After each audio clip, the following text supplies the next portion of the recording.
Good morning students.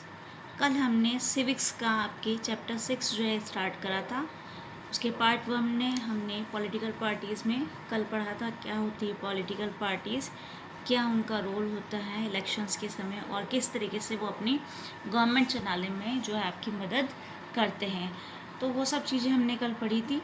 और one party और जो चाइना की हम बात कर रहे थे, कम्युनिस्ट पार्टी जो यहाँ पे जो है रूल करती है, उसी तरीके से हमने और भी जो पार्टीज़ के बारे में कल पढ़ा था कि मोर देन 750 पार्टीज़ जो आपकी रजिस्टर्ड है आपके इलेक्शन कमीशन ऑफ इंडिया के द्वारा। तो इलेक्शन कमीशन जो है वो जो है वहाँ पर रजिस्ट्रेशन करवाना ज़रूरी होता है। आगे हम आज स्टार्ट करेंगे पॉलिटिकल पार्टीज़ के लिए कि कौन कौन सी वन पार्टी सिस्टम होता है, मल्टी पार्टी सिस्टम, उसके बारे में हम पढ़ेंगे। How parties should we how many parties should we have, ये कल हमने पढ़ लिया था। उसमें से हम स्टार्ट करेंगे कि कितनी होनी चाहिए पार्टीज। तो only one party is allowed to control and run the government. जहाँ पे केवल एक ही पार्टी को अधिकार होता है, उसी को ही इजाज़त होती है अपनी गवर्नमेंट चलाने का, वो वन पार्टी सिस्टम कहलाता है। ठीक है, एग्ज़ाम में आपको क्वेश्चंस बन के आते हैं one party system, multi party system या टू पार्टी सिस्टम। तो आपको इस तरीके से कैटेगराइज करके आपको लिखना होगा कि वन पार्टी सिस्टम गवर्नमेंट जो है वो किस तरीके की होती है, कहाँ होती है। ये एग्जांपल्स आपको वेरी शॉर्ट क्वेश्चंस में भी पूछ सकते हैं कि कहाँ पे कौन कौन सी जो है पार्टी सिस्टम आपके होता है। तो ये पॉलिटिकल पार्टीज़ का क्या रोल है वो हमने कल पढ़ा। उसके आगे हम उसको कंटिन्यू कर रहे हैं कि वन पार्टी सिस्टम में क्या होता है कि आपको केवल एक ही पार्टी को जो है इजाज़त होती है, वही अलाउड होती है कंट्रोल करने के लिए या गवर्नमेंट चलाने के लिए। यानी सारा कंट्रोल किसका होगा, केवल एक ही पार्टी का, यानी कोई चॉइस नहीं होती। कल भी हमने बात करी थी कि एक डेमोक्रेटिक जो कंट्री होता है उसमें आपके जो है चॉइस होती है, फेयर चॉइस होनी चाहिए। एटलीस्ट आपके पास टू पार्टीज़ तो हो कि उसमें से वो कुछ चूज़ कर सके। तो ऐसा जो है वन पार्टी सिस्टम में नहीं होता, केवल एक ही पार्टी को जो है गवर्नमेंट चलाने का अधिकार होता है, उसी को इजाज़त होती है, वो वन पार्टी सिस्टम कहलाता है। क्लियर। हमने कल चाइना की भी बात करी थी जहाँ पे कम्युनिस्ट पार्टी है उसको अधिकार होता है। तो ये हुआ आपके वन पार्टी सिस्टम।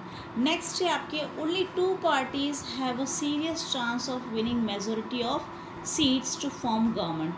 केवल दो ही पार्टीज को जो है आपको चांस मिलता है, इजाज़त होती है आपको मेजोरिटी जीतने के लिए। जितनी आपको मेजोरिटी सीट्स की ज़रूरत होती है उतनी उन दो पार्टीज़ को ही अधिकार होता है, वही जीत पाती हैं गवर्नमेंट बनाने के लिए। केवल दो ही पार्टी, ठीक है, वो आपके क्या कहलाता है, टू पार्टी सिस्टम। ठीक है, जैसा एग्जांपल्स आपके हैं अमेरिका और यूनाइटेड किंगडम। तो एक हमने वन पार्टी सिस्टम का चाइना का पढ़ा था एग्जांपल, और हम टू पार्टी सिस्टम का अगर आपको एग्ज़ाम्स में आता है कि टू पार्टी सिस्टम कहाँ कहाँ पे होती है, तो आपको अमेरिका और यूनाइटेड किंगडम, तो यूनाइटेड स्टेट्स ऑफ अमेरिका और यूनाइटेड किंगडम जो है यूके, आप लिख सकते हैं। आपके एग्ज़ाम में जब भी क्वेश्चंस आते हैं तो वेरी शॉर्ट या शॉर्ट में आपको एक्सप्लेन करने के लिए पूछा जा सकता है, या इस तरीके से पूछे कि कितनी कितनी तरीके की पार्टीज़ होती है पार्टी सिस्टम। तो आप one party system, two party system या मल्टी पार्टी सिस्टम जो है, इस तरीके से डिपेंड करता है। आपको अगर वन वर्ड में पूछते हैं तो उसी तरीके से आपको वन वर्ड में आंसर देना है, ठीक है। और नहीं तो आपको जैसे शॉर्ट या लॉन्ग आंसर्स में पूछते हैं तो उसके अकॉर्डिंग आपको आंसर्स एक्सप्लेन करने होंगे। और एग्जांपल्स आपको अगर वेरी शॉर्ट में पूछते हैं तो वो भी आपको लिखने होंगे। क्लियर। नेक्स्ट है आपके if several parties compete for power and more than two parties have a reasonable chance. बहुत सारी पार्टीज होती है वो कम्पीट करती है आपके पावर के लिए, आपके जो है, और more than two parties have a reasonable chance of winning power on their strength और इन अलायंस विथ अदर्स। दो से ज़्यादा पार्टीज या बहुत सारी पार्टीज जो हैं अपना जो है उनको चांस मिलता है, रीजनेबल चांस मिलता है उनको जीतने का, तो वो अपनी स्ट्रेंथ पे या अलायंस, यानी कल हमने पढ़ा था कि मिली जुली जो सरकार होती हैं तो गठबंधन करके जो है मिल करके जो है दूसरी पार्टीज़ के साथ सरकार बनाने का उनको मौका मिलता है। तो ये कहलाता है आपकी मल्टी पार्टी सिस्टम। आप नाम से ही समझ सकते हैं कि मल्टी पार्टी यानी जिसमें दो से ज़्यादा बहुत सारी जो है आपके पॉलिटिकल पार्टीज़ होती हैं जो कि आपके लिए पावर जो है रखना चाहती है, और वो जो है उनके पास अधिकार मिलता है कि वो जो है अपना इलेक्शंस के थ्रू अपना जो भी वो जीत हासिल करते हैं, तो उसकी वजह से उनकी वो गवर्नमेंट बनती है। चाहे उनको इंडिविजुअल उनकी स्ट्रेंथ हो या वो अलायंस करके दूसरी पार्टी के साथ गठबंधन करके भी वो सरकार बना सकते हैं। ये कहलाता है आपके मल्टी पार्टी सिस्टम, जो जिसका एग्जांपल आपको याद रखना होगा इंडिया। ठीक है, इंडिया में भी ऐसा होता है, अगर आपको मेजोरिटी जो नहीं मिलती है तो आप गठबंधन करके जो है अलायंस करके जो है कोalition गवर्नमेंट बना सकते हैं। इट ऑफन अपीयर्स इनस्टेबल, आपने देखा होगा ये जैसे मल्टी पार्टी सिस्टम में होता है कि जैसे ही आपका जो अलायंस है, जैसे ही वो लोग वापस अपना ले लेते हैं सहयोग, तो उसके बाद वो इंस्टेबिलिटी रहती है। ठीक है, लेकिन ऐसा नहीं है, बहुत सारी वैरायटीज़ है, आपकी इंटरेस्ट या ओपिनियंस आपको मिलते हैं जिससे आप एंजॉय करते हैं आपके पॉलिटिकल रिप्रेजेंटेशन को। तो दोनों ही पहलू आप देख सकते हैं कि इंस्टेबिलिटी हो जाती है। बहुत सी बार ऐसा होता है कि मेजोरिटी जो है वो लोग पहले दे देते हैं, उसके बाद में वो अपना वापस ले लेते हैं, तो ये अलायंस टूट जाता है और गवर्नमेंट जो है वो गिर जाती है। ठीक है, यानी सरकार ख़त्म हो जाती है, दोबारा से इलेक्शन होने होते हैं, तो ये सारी जो है इंस्टेबिलिटी यहाँ पे हो जाती है। तो दूसरा पहलू भी ये है कि अलग अलग वैरायटी आपको मिल जाती है, इंटरेस्ट होते हैं, अलग अलग ओपिनियंस होते हैं, अलग अलग पार्टीज़ के, बहुत सारी पार्टीज़ है, तो ओपिनियंस के थ्रू जो है आप एंजॉय कर सकते हैं पॉलिटिकल रिप्रेजेंटेशन को। इससे आपको नए नए व्यूज़ आपको अलग अलग मिलते हैं जो कि आपके लिए हेल्पफुल हो सकते हैं। हमने अभी पढ़ा one party system, two party system और मल्टी पार्टी सिस्टम। आपके यहाँ बहुत सारी जो हैं पार्टीज़ हैं, वो डिपेंड करती हैं, यानी it depends on the social and geographical diversity. आपके यहाँ पे जो सोसाइटी है वो एक जैसी नहीं है, सोसाइटी में आपकी बहुत जो है डाइवर्सिटी है, जोग्राफिकल डाइवर्सिटी भी आपके यहाँ पे है, इस वजह से आपकी अलग अलग पार्टीज़ आपको देखने को मिलती है। No system is ideal for all countries and all situations. जैसे आप इंडिया के कंसर्न में देखिए तो हमारे जो है पहले कम थी पार्टीज़, अब आप देखेंगे तो आपके जो मैप दे रखा है आपके जो, उसमें बहुत सारी पार्टीज़ जैसे कि रीजनल पार्टीज़ अलग अलग हैं। नेशनल पार्टीज़ के अलावा भी जो है स्टेट में अलग अलग रीजनल पार्टीज़ हैं। तो ये सब चीज़ें किस वजह से आपके सोशल और जोग्राफिकल जो डाइवर्सिटी होती है उस वजह से हमारे यहाँ पे होती है, और कोई भी एक सिस्टम आइडियल नहीं हो सकता है, आपके अलग अलग जो है सिस्टम आपके यहाँ अपनाए जाते हैं, क्योंकि आपके वैरायटी है, आपके डिवीजन डाइवर्सिटी जो है वो अलग अलग तरीके से आपको देखने को मिलती है, आपके सोशल और जोग्राफिकल। इस वजह से आपके यहाँ पे बहुत सारी पार्टीज़ आपको देखने को मिलती हैं। नेक्स्ट हम पढ़ेंगे इसकी कैटेगरीज़ के रूप में कि नेशनल पार्टी और स्टेट पार्टी जो है किसे कहते हैं, क्या क्या रोल होता है उन लोगों का, उसके बारे में हम पढ़ेंगे। तो नेशनल पॉलिटिकल पार्टीज़, ठीक है, डेमोक्रेसी में अगर हम देखें तो जो कि फेडरल सिस्टम जो अपनाते हैं वहाँ पे नेशनल पार्टीज़ होती हैं। डेमोक्रेसी में हम फेडरल सिस्टम को अपनाते हैं। इसमें आपके फेडरल सिस्टम में जो है दो तरीके की पॉलिटिकल पार्टीज़ होती हैं। पहली आपके हैं नेशनल पॉलिटिकल पार्टीज़। तो ये जो नेशनल पॉलिटिकल पार्टीज़ है what are decided at national level, जिसमें आपके नेशनल लेवल पे जो भी डिसाइड होता है वो सब चीज़ें नेशनल पार्टी कहलाती हैं। इनको जो है रजिस्ट्रेशन कराना होता है किसके द्वारा, ईसी यानी इलेक्शन कमीशन के द्वारा। और ये जो इलेक्शन कमीशन होता है, चुनाव आयोग जो होता है आपका, वो इन सारी पॉलिटिकल पार्टीज़ को जो है ट्रीट करती है इक्वली, सबको समान जो है ट्रीट करती है इक्वली, सबको समानता देती है, ऐसे नहीं किसी को प्रेफरेंस है, लेकिन ऑफ़र करती है कुछ स्पेशल फैसिलिटीज़ जो कि बड़ी बड़ी जो इस्टेब्लिश्ड पार्टीज़ है ऑलरेडी, उनको कुछ स्पेशल जो है फैसिलिटीज़ या प्रिविलेजेस वो एक जो आपके इलेक्शन कमीशन है वो उनको देती है। ठीक है, तो ये हुआ आपके नेशनल पॉलिटिकल पार्टीज़ जो कि आपके नेशनल लेवल पे जो सब कुछ चीज़ें डिसाइड होती हैं वो नेशनल पॉलिटिकल पार्टीज़ होती है। डेमोक्रेसी में ये आपके नेशनल पार्टी और स्टेट पार्टी होती हैं, और इलेक्शन कमीशन के थ्रू जो है उनको रजिस्ट्रेशन कराना होता है, और इलेक्शन कमीशन जो है इनको इक्वली ट्रीट भी करती है और कुछ स्पेशल फैसिलिटीज़ उनको देती है जो कि बड़ी बड़ी या इस्टेब्लिश जो पहले से हैं उन पार्टीज़ को वो जो है स्पेशल फैसिलिटीज़ देती है इलेक्शन कमीशन। नेक्स्ट पार्टीज़ में हम पढ़ेंगे, पार्टीज़ जो हैं उनको इलेक्शन कमीशन जो है सिंबल्स भी दिए जाते हैं इलेक्शन के टाइम में जो यूटिलाइज़ करते हैं वो लोग। ठीक है, only official candidates of that party can use it election symbol को, जो भी है वो पार्टी के जो ऑफिशियल कैंडिडेट्स होते हैं केवल वही लोग इलेक्शन के समय और ये जो सिंबल होता है पार्टीज़ का उनको यूटिलाइज कर सकते हैं या यूज़ में ले सकते हैं। Who get this privilege and some other facilities are called recognise political parties. Recognise जो पहचानी जानी मानी है, वो जिनको ये प्रिविलेज या फैसिलिटीज़ दी जाती हैं वो रिकग्नाइज पॉलिटिकल पार्टीज़ भी कहलाती हैं। क्लियर?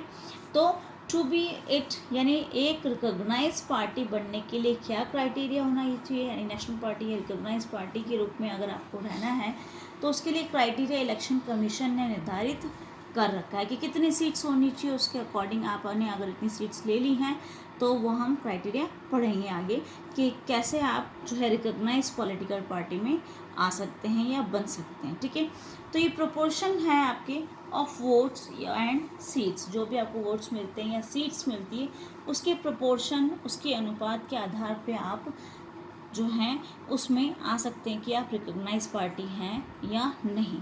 ठीक है, तो ये क्राइटेरिया है 6% of total votes in election to legislative assembly. Legislative assembly के जो भी इलेक्शंस होते हैं स्टेट पे, तो उसके 6% जो है टोटल वोट्स जो होते हैं वो आपको मिलने चाहिए आपकी पार्टी को एक रिकॉग्नाइज पॉलिटिकल पार्टी बनने के लिए। Clear?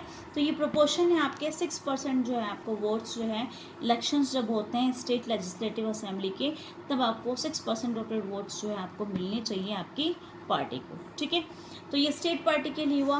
Wins at least 2 seats, state party के लिए आपके जो है स्टेट लेवल पे आपको एटलीस्ट 2 सीट भी आपको विन करनी होती है या जीतनी होती है।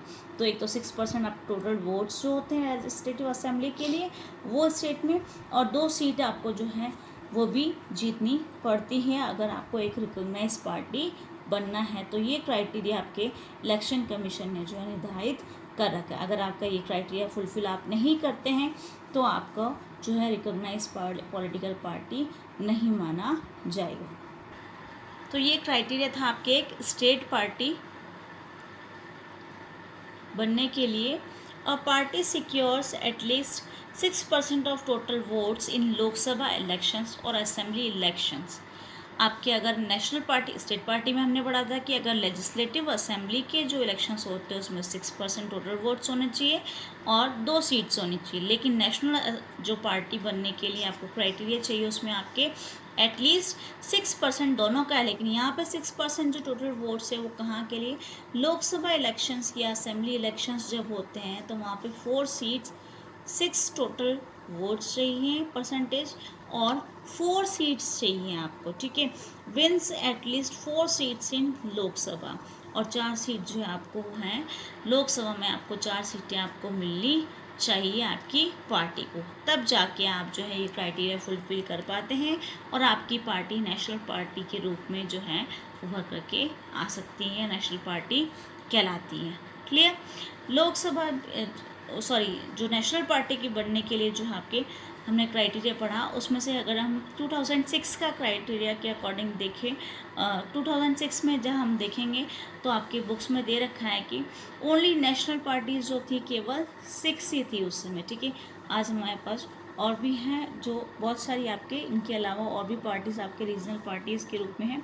तो ये 6 पार्टीज़ हैं आपके।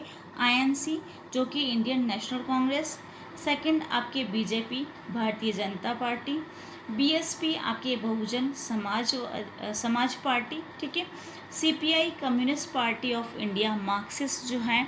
नेक्स्ट आपके कम्युनिस्ट पार्टी ऑफ इंडिया जो कि CPI है, और उसके बाद आपके NCP जो कि नेशनलिस्ट कांग्रेस पार्टी। अब हम इनको अलग अलग रूप में पढ़ेंगे कि इनका क्या क्या फुल फॉर्म है।